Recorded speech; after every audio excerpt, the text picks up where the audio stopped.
Че така трябва да се натисне, за да потече. И от тук стартира.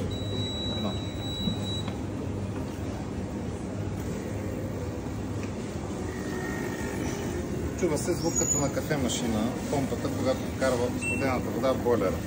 Тук няма резба, няма налягане, т.е. може да си наливате водичка по всяко едно време. Ето сега се напомпа и в момента изписва загряване, хит, нали? Докато не изпише 170 градуса, 3 минутки някъде отнема. Единственото, което се регулира е налягането, тук може да се намали, нали, ако някъде чистите нещо по-финно, така и ви е силно. Иначе температурата винаги е висока. Това, което пише 5.2.2 е да намалите на по-ниска мощност. Т.е. да не е 3300 вата, да е 2000. Да, ела. Нали? Съответно, дига се и се включва ето тук. От тук, натискайки го, изключваме. Той наобратно не може да влезе. Имаме два бутона на него. Единият е за пара, другия е за пара примесена с вряла вода. Значи, когато отпушваме канализации, където искаме да мокрим, аспирации и така нататък, пускаме врялата вода. Иначе предимно работим с пара. По-отделно се натискат бутоните. Или натискаме този за парата, или този за врялата вода, не заедно. Така, дръж малко. Така ще отворим приставките. Температурата на колко градуса е? 180 е максималната температура, 160 е минималната. Тоест никога не сме под 160 градуса. Винаги сме в диапазона на сухата прегрята пара. Това е пара над 140 градуса. Например, ако си вземем Керхер, той работи на 100 градуса. Почнем да работим с него, почва да върви надолу, 90-80 и мокри, вода тече. Все едно, че сме се качили на Фиат, тук се качваме на Ферари. Нали? Като мощности се включват и изключват от тук, нали? Ето така. И съответно, когато изключвате, внимавайте да не натиснете някои от бутоните, защото може да се изгори човек. Също така тази дюза се напича и е хубаво да я хванете с кърпа, примерно. Аз съм ви донесъл подарък няколко кърпи. Сега те не са задължителни, може да ползвате и хъблени кърпи, всякакви други парцали, нали? Това е просто микрошита. Ето така се изключва. Така, сега имаме различни четчици. Като загрява ще ги заглобиме.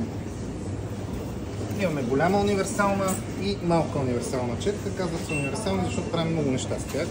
Може да чистят подови настилки, може да чистят стени. Дъвки може да отхода? Да. Вител да може да. Знам, че... Дъвката я маха и от мокет, и от камък, абсолютно всичко я маха дъвка. Например, на вашия обект, който беше на катедралата, махахме дъвки отпред. Какъв обект сте? Продължам избирането. Тази? Супер, ами може да ви трябва една-две машини за туалетните, ще ви е много добре, защото малко всяка туалетна намерисваха. Тук ми си от тук парата и излизат някакво капче вода. Спокойно. Сега това е различното тук, че може да изтичаме без проблем. Тоест, може да я изтичаме. Тук е точно.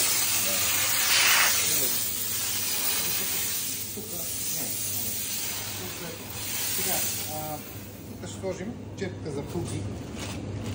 Най-често използваните четки, които ще ви трябват най-много, са тези стоманени. Защото те най-издържат на износване. Където са по-финни фугите, може да ползвате месинг, а където има да се чисти някъде още по-финно, може да използвате пластмаса. За кухните използваме тази четка, върху която монтираме кухненска тел. Кухнята майка, която се чисти. Така.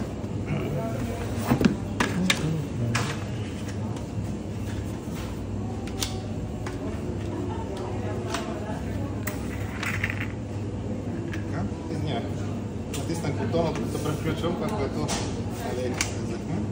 Така. Сега, когато чистим фуга, трябва да сложим четката леко под ъгъл. И съответно, ето така, от едната страна, после от другата страна, без много натиск. Ето така. Ето така. Единственото, което трябва да направим, е като един пантал, само когато пием. Замърсяването. Ето тия фугата. Ще я пробваш. Натискаш от тук пара и от тук.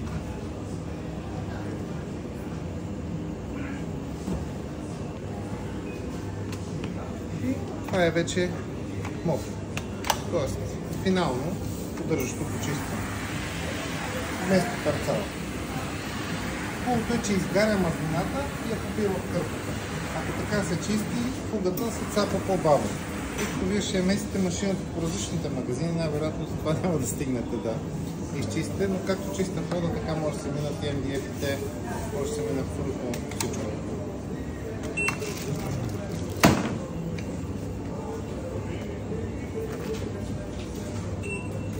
Тук правим ето така и ето така.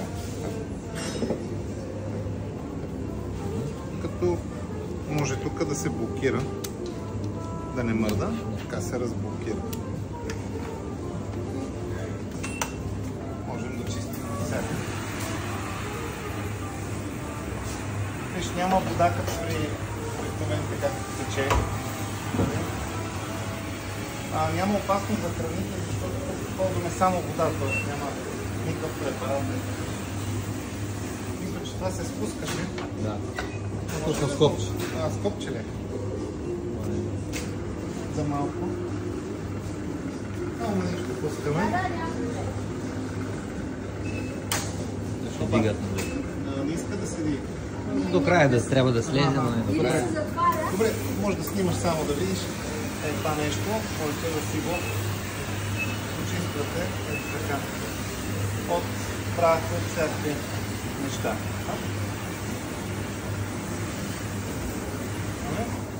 И сега просто да видите.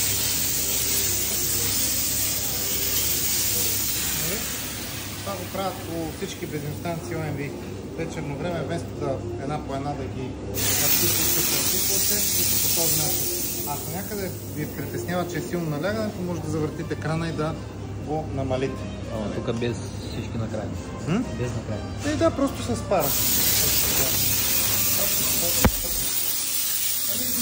Какво се е събрало, прах и така нататък. Тук виж, уплътнения, такива.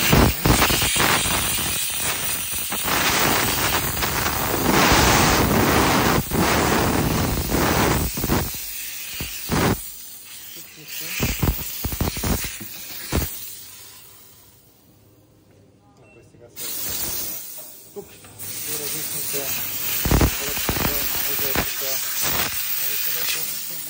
стига. Може би и тук има същия начин.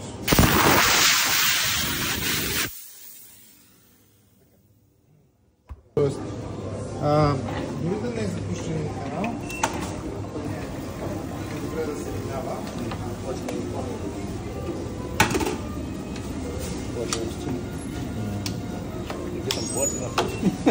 Платина стил, да, това е нашата.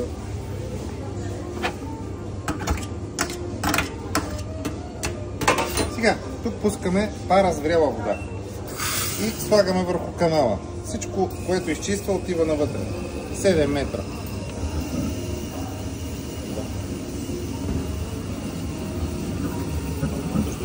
Виж как прави?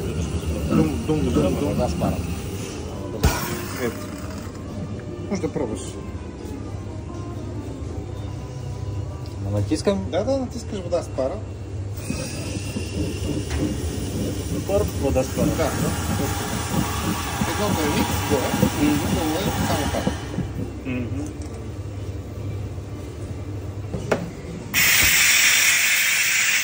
Само пипне кристално. Самото стъкло отпорите изчистено. Става кристално, остатъка с една кърпа само събирам.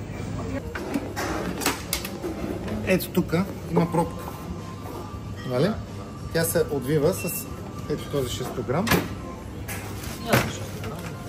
Отвиваш и от бойлера изтича вода. И ако има котлен камък, то не ни парченца пада, така, люспички. Хубаво е, ако работите доста с машината, веднъж в месеца да го отваряте при студена машина. Да може да извадим котлен камък. Ако не го правите, след време клапаните влиза в клапането. Котлен камък и не е добре. Добре, по-хубаво пречистена вода. Ами само да не е дестилирана. Не може дестилирана, няма позналата вода. Може изворна, може бутилирана вода, може. Дестилирано. Дестилирана не. Защо? Ами датчика за вода няма усеща, че е вода. И почва да пищи, че няма вода, а той има. Ясно.